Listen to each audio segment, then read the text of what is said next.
Hello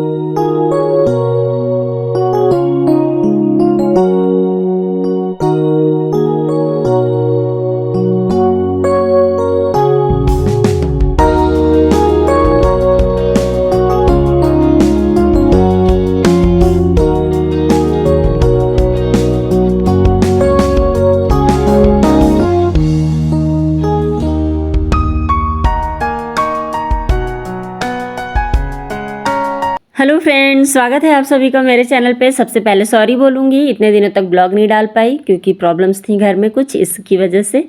तो चलिए अब आज से ब्लॉग स्टार्ट कर रही हूँ। तो यहाँ मैं आज बना रही हूँ केक। जी हाँ, कुछ गम है घर में जिसमें थोड़ा सा खुशी का तड़का लगाना ज़रूरी है क्योंकि बेटे का बर्थडे है, तो कुछ तो होना ज़रूरी था। और गांव में गमी हो गई है जिसकी वजह से हर चीज़ अलाउड नहीं है खाना या बनाना। तो बस यहाँ पे कोशिश है एक छोटी सी, ताकि बच्चा भी खुश हो जाए और एक छोटा सा सेलिब्रेशन भी हो जाए बेटे के बर्थडे का।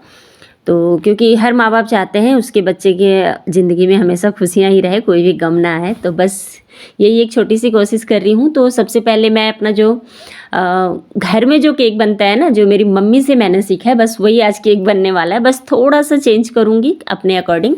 तो यहाँ पे सबसे पहले मैं ले लूँगी बटर, और थोड़ी सी ले ली हूँ इसके साथ मलाई, फ्रेश मलाई ले ली हूँ। अगर आप ये मलाई और बटर नहीं भी है तो आप इसकी जगह पे कुकिंग ऑयल का यूज़ कर सकते हैं। और साथ में ले लूँगी, जितना मैंने मलाई और बटर मिला के 1 कटोरी लिया था, उतना ही मैंने 1 कटोरी शक्कर ले लिया है। शक्कर मैंने पीस लिया है पाउडर फॉर्म में, ताकि जल्दी से इसे फेंटना आसान हो जाए। तो इन दोनों को तब तक हम फेंटेंगे जब तक ये दोनों बिल्कुल एक दूसरे में कंबाइंड ना हो जाए। बिल्कुल मतलब शुगर पूरी तरह से मेल्ट हो जाएगा। और बटर को ना बिल्कुल ना तो एकदम गर्म करके भी नहीं लेना है और ठंडा भी नहीं लेना है, मतलब फ्रिज से बाहर निकाल दीजिएगा 2-4 घंटे पहले से। उसके बाद उतनी ही क्वांटिटी में मैं 1 कटोरी दही डाल दूंगी। दही मैं यहाँ पे रेडीमेड मंगाई हूँ क्योंकि मेरे पास घर में नहीं था। घर की अगर दही होगी तो सबसे ज़्यादा बेस्ट होता है। और 1 कटोरी यहाँ पे ले रही हूँ मैं सूजी। सूजी आप मोटा या पतला कोई सा भी ले लो चलेगा। और इन्हें अच्छी तरह से फेंटते जाना है। कोई भी इंग्रेडिएंट्स डालिए उसको फेंटते रहिएगा, और फेंटने से ही केक का जो स्वाद है ना वो आता है उसमें। मतलब मम्मी मुझे ऐसा ही बताती थी, इसलिए मैं ऐसे ही करती हूँ। यहाँ पे ले ली हूँ अब 1 कटोरी मैदा, और मैदे को भी मैं इसी तरह से, और जो भी चीज़ें आप डाल रहे हो ना सबको एक ही डायरेक्शन में आपको डालना है। यहाँ पे मैं ले रही हूँ खाने वाला सोडा, जो कि घर में रेगुलरली यूज़ करते हैं हम। तो बस 1/4 चम्मच, मैंने जो घर का नॉर्मल चम्मच होता है ना उससे 1/4। और यहाँ पे बेकिंग सोडा है ये इस तरह का, तो बेकिंग पाउडर, सोडा बोल रही हूँ। तो बेकिंग पाउडर मैं ले रही हूँ यहाँ पे आधा चम्मच, इसी चम्मच से। और दोनों को अच्छी तरह से मिला के फेंट लेना। अगर आप ये दोनों चीज़ें नहीं डालना चाहते हैं ना तो इनो आप ले सकते हो, लेमन बेस्ड वाला भी ले सकते हो। और यहाँ पे बच्चे की फरमाइश थी कोको पाउडर वाला केक खाने का, तो बस मैं यहाँ पे 3 चम्मच मैं कोको पाउडर डाल दूँगी। आप चाहो तो इसको स्किप भी कर सकते हो अगर नहीं है तो, अगर है तो डाल लेना, बहुत ही अच्छा स्वाद आता है। और मैं केक को ना थोड़ा सा हार्ड बनाऊँगी, सॉफ्ट नहीं बनाऊँगी, इसलिए मैं इसमें थोड़ा सा इसका जो बैटर है गाढ़ा ही रखूँगी। और यहाँ पे ड्राई फ्रूट्स जो थे उनको कट करके ले ली हूँ, कुछ अभी डाल दूँगी कुछ बाद में डालूँगी। और इन्हें अच्छी तरह से एक ही साइड से फेंटना है। अगर आप इधर लेफ्ट साइड से घुमा रहे हैं तो लेफ्ट साइड से ही घुमाना है सारी चीज़ों को, अगर राइट घुमा रहे हैं तो राइट साइड से, है ना। दोनों साइड से नहीं घुमाना है, वरना इसमें एयर अच्छी तरह से नहीं डलेगा, तो फिर मतलब एयर नहीं आएगा अच्छी तरह से ना, तो फिर फूलता नहीं है। तो केक आपका स्पंजी बने उसके लिए आपको ये प्रोसेस बिल्कुल ध्यान से करना होगा। पाइनएप्पल फ्लेवर मुझे बहुत पसंद है तो मैं वही डाल रही हूँ। अगर ये भी नहीं है ना आपके पास तो आप इलायची डाल लेना, उससे भी बहुत अच्छा स्वाद आता है। और चाहो तो ये भी मत डालो, तो मतलब दोनों चीज़ें नहीं भी डालोगे तो भी चलेगा, या अगर आप वैनिला एसेंस पसंद करते हैं तो वो डाल लीजिएगा।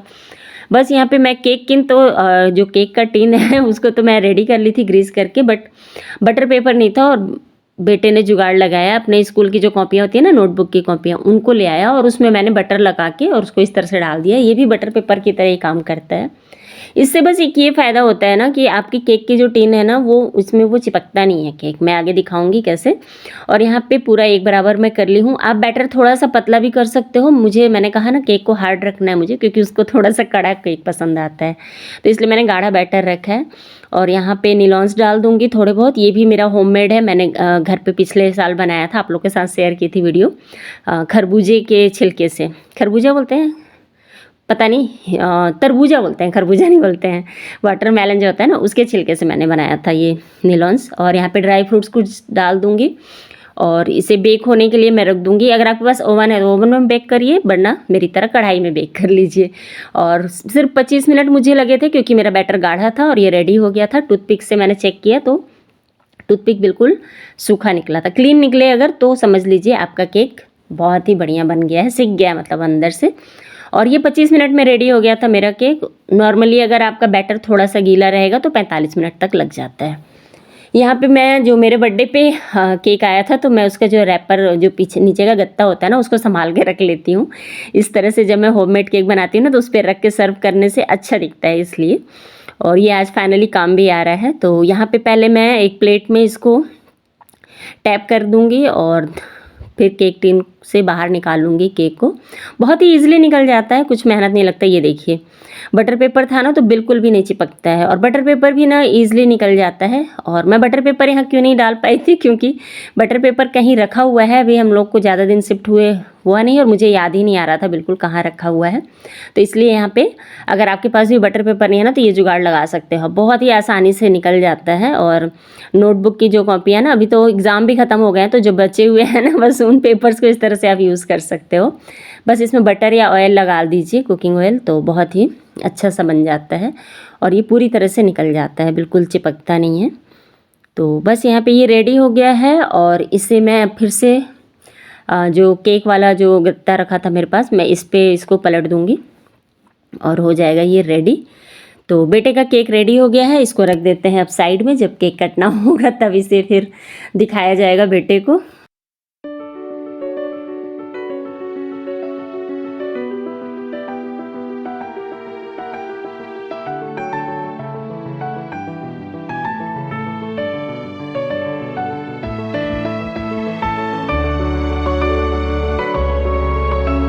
तो अब कर लेती हूँ शाम के खाने की तैयारी क्योंकि घर पे आने के बाद ही हम लोग खाना खाएंगे, बाहर अभी खा नहीं सकते हैं। तो थोड़ा बाहर जाने की तैयारी हो गई है।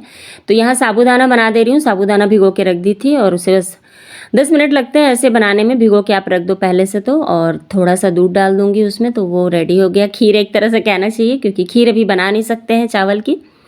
और यहाँ पे मैं रोटी बना रही हूँ। रोटी अभी मुझे कढ़ाई में बनानी पड़ रही है क्योंकि तवा भी नहीं रख सकते हैं। जो यूपी बिहार से होंगे उनको आइडिया होगा इस तरह के जो परहेज़ करने पड़ते हैं। तो काफ़ी टफ होता है, बट हाँ ठीक है, करना पड़ता है कभी कभी। अपने मतलब जो हमारा जो गांव है ना वहाँ के रिश्तेदार हमारे जो कहना चाहिए होंगे तो उनके यहाँ पे हुआ है। हम तो उनको देखे भी नहीं है, बट ये है कि अपने ही खून खानदान कहते हैं ना 7 पीढ़ी तक परहेज करना चाहिए, तो इसलिए करना पड़ता है। और यहाँ पे बस रोटियां बना लूँगी और उसके बाद प्लान बन गया है हम लोग का मॉल जाने का। प्लान क्यों बना मॉल जाने का, वैसा तो कुछ भी नहीं था, इरादा घर में ही केक कट करने का था। बट बेटा सुबह से ही बिल्कुल सैड सैड सा फील कर रहा है, बार बार मोबाइल चेक कर रहा है अपना। तो मैं समझ गई थी कि वो अंदर से दुखी है, बट जब तक मम्मी पापा हैं बच्चों को दुखी कहाँ रहने देंगे। तो फिर मैं और ये डिसाइड किए शाम को जब ये ऑफिस जा रहे थे कि कुछ तो अलग कर देते हैं। तो फिर मैंने कहा मॉल ही चलते हैं, खाना पीना नहीं खा सकते हैं तो क्या हुआ, मॉल तो जा ही सकते हैं, उसमें थोड़ा ना रोक है। तो बस हम लोग मॉल गए थे और मॉल में आगे आपको वीडियो में दिखाऊंगी बाकी की बातें। तो यहाँ पे बस मैं रोटियाँ बना रही हूँ और देखो कढ़ाई में रोटी बनाना ना बहुत ही मेहनत का काम होता है। मतलब मेरे लिए तो है, बाकी लोगों का तो पता नहीं मुझे।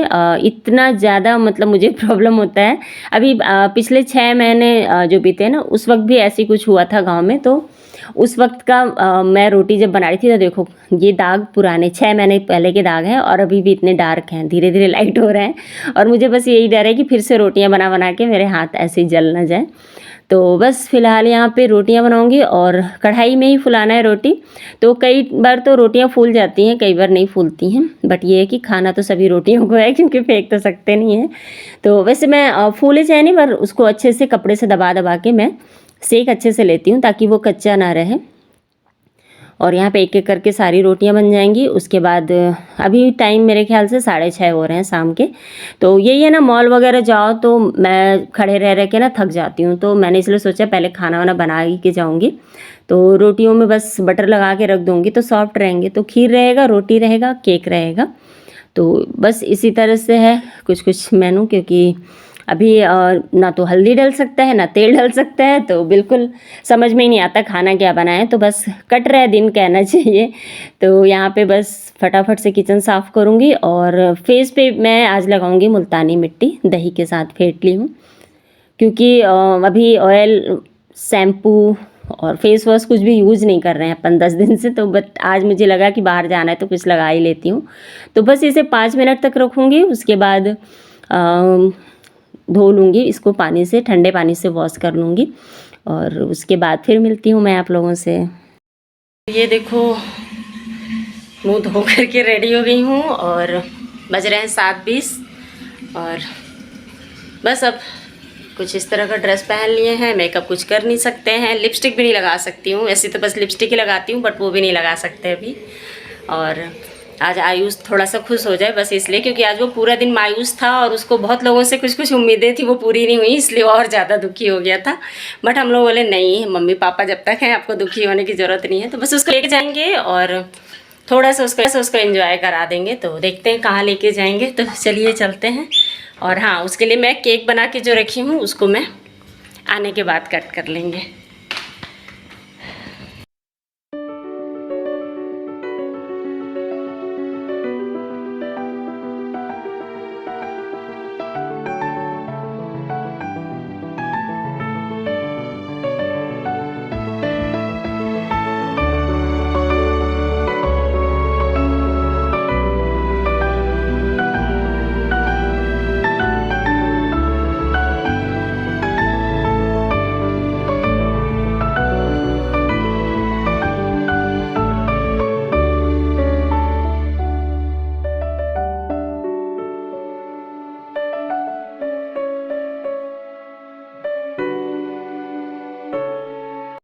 तो बस निकल पड़े हैं हम लोग। और आज गर्मी इतनी ज़्यादा है ना कि मतलब बिलासपुर में ही गर्मी है कि आप लोग की तरफ भी है, ज़रूर मुझे कमेंट करके बताना। यहाँ तो हद से ज़्यादा गर्मी है और यहाँ पे गर्मी के साथ साथ जब ट्रैफिक आता है ना तो वो और ज़्यादा हेडेक सा लगता है मुझे।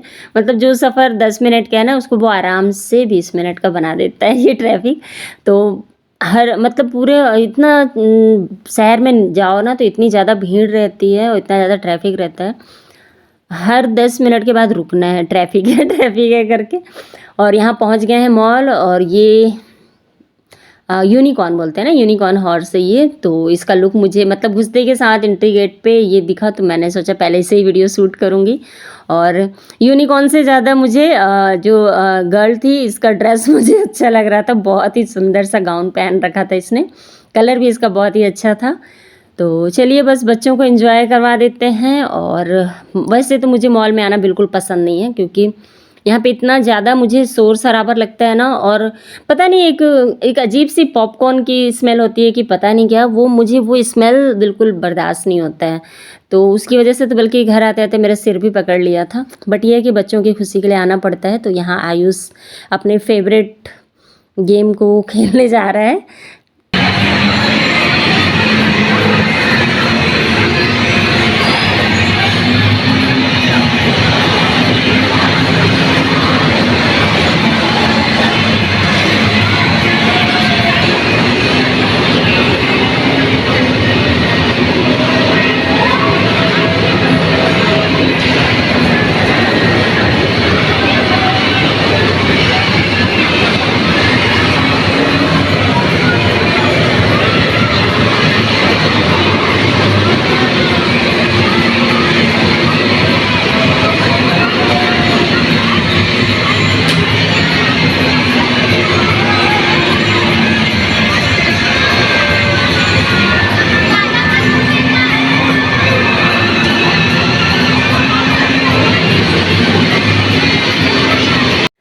बच्चे तो एंजॉय करते हैं पर मेरे और मेरे हस्बैंड के लिए पनिशमेंट हो जाता है मॉल में। और बस बच्चों के साथ साथ खड़े रहते हैं, वो जो भी करते हैं उसको हम लोग देखते रहते हैं। क्योंकि अब पता नहीं क्यों मुझे और इनको दोनों को ही, हम दोनों को ही मॉल बिल्कुल पसंद नहीं आता है। मैं तो कभी मॉल से कोई शॉपिंग भी नहीं करती हूँ, क्योंकि जो चीज़ पसंद भी आती है ना, तो जो चीज़ बाहर में 100 रुपए में मिल रही है ना, वहाँ पे सीधे 500 में मिलती है। तो मुझे ये फंडा समझ में नहीं आता है कि क्यों वही चीज़ को हम बाहर में 100 रुपए में ले रहे हैं और मॉल में आके 500 में ले रहे हैं। तो ये बेवकूफ़ी है मेरे नज़र में तो मॉल में ख़रीदना। हाँ, पर बड़े लोगों के बड़े चौंसले जो कहते हैं ना, बस वही है। यहाँ छोटू को ये गेम पसंद आया था, उसको टेडी लेना था, बट वो जब भी फँसा रहा था वो गिर ही जा रहा था। तो बस हो गया, वो एंजॉय ही कर रहा था। और जब कैंडी के पास में आया तो वो पहले ही उसको प्रेस कर दिया था। हम लोग बोले भी ये क्या कर रहा है। तो फिर हो गया, 1-2 बार ट्राई किए, उसके बाद फिर दोनों भाई इस गेम को ट्राई कर रहे थे। और उसके बाद और भी ढेर सारे ये लोग गेम खेले और मैं और ये तो बिल्कुल बोर हो रहे थे। तो फिर फाइनली हम लोग लास्ट में डिसीजन लिए कि हम लोग बैठते हैं और तुम लोग खेलो। तो दोनों ही, अब आयुष बड़ा भी हो गया है तो जिम्मेदार भी है, तो इसलिए मैंने कहा तुम दोनों खेल के उसके बाद आ जाना। हम लोग तब तक बैठ रहे हैं एक जगह। और मैं मतलब ना ज़्यादा देर तक खड़े ही नहीं रह पाती हूँ, सबसे बड़ी दिक्कत मेरे साथ ये है। मतलब घर में मैं पूरे दिन खड़े रहती हूँ, पर कहीं बाहर अगर घूमने गई हूँ ना, तो खड़े रहते रहते मेरे पैर में बहुत दर्द होने लगता है। तो इसलिए फिर मैं और ये तो बैठ गए थे और बच्चे एंजॉय कर रहे थे। हम लोग भी थोड़ा सा टाइम एक दूसरे के साथ अच्छे से बिता पाए, क्योंकि मार मार जोर से दबा।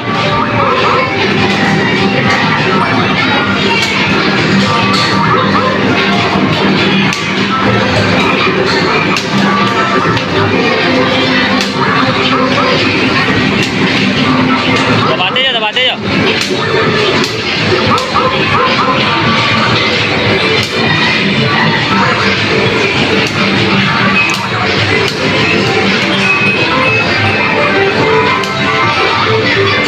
तो मॉल में तो अभी कुछ खा पी नहीं सकते क्योंकि वहाँ लहसुन प्याज भी रहता है। तो इसलिए फाइनली डिसीजन लिए कि बाहर गन्ना जूस पी लेंगे। तो बस यहाँ पे आ गए हैं, सब कोई बिना बर्फ़ वाला गन्ना जूस पी रहे हैं। फिर भी नुकसान कर गया है और गला मेरा गले में मतलब खराश हो गया है थोड़ा बहुत, जबकि बिना बर्फ़ का पिए थे। फिर भी क्योंकि गर्मी इतनी ज़्यादा है यहाँ पे, तो मुझे लगा नुकसान नहीं करेगा, बट रात में पीने से नुकसान कर गया है।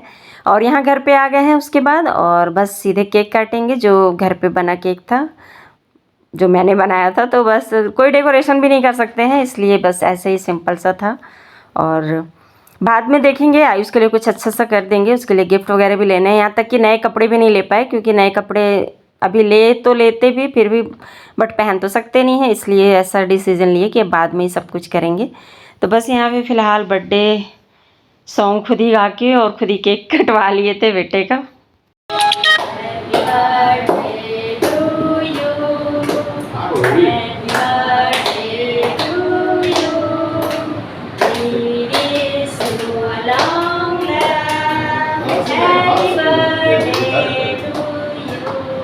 तो बस केक कट गया, उसके बाद खाना खाएंगे और हो गया सेलिब्रेशन। तो गम में भी खुशी हम लोगों ने ढूंढ लिया है, और इसी तरह से करना ही चाहिए। देखिए, जाने वाले तो चले जाते हैं, बट जो है उनका भी ख्याल रखना उतना ही ज़रूरी है।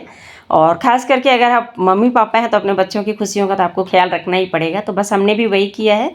तो अगर किसी को बुरा लगा होगा तो उसके लिए सॉरी, बट हमें खुशियाँ मनानी थी बच्चे के लिए, इसलिए हमने मनाई है। तो चलिए फिर नए वीडियो में मिलूँगी, और अगर वीडियो कुछ भी पसंद आया होगा तो आप लोग लाइक ज़रूर करिएगा, चैनल पे नए हैं तो सब्सक्राइब कर लीजिएगा। और हाँ, एक ख़ास बात, आप लोग मेरे बच्चों को आशीर्वाद ज़रूर दीजिएगा, इसकी ज़रूरत हमें बहुत ज़्यादा है। तो चलिए फिर मिलूँगी नए वीडियो में, तब तक के लिए बाय बाय दोस्तों।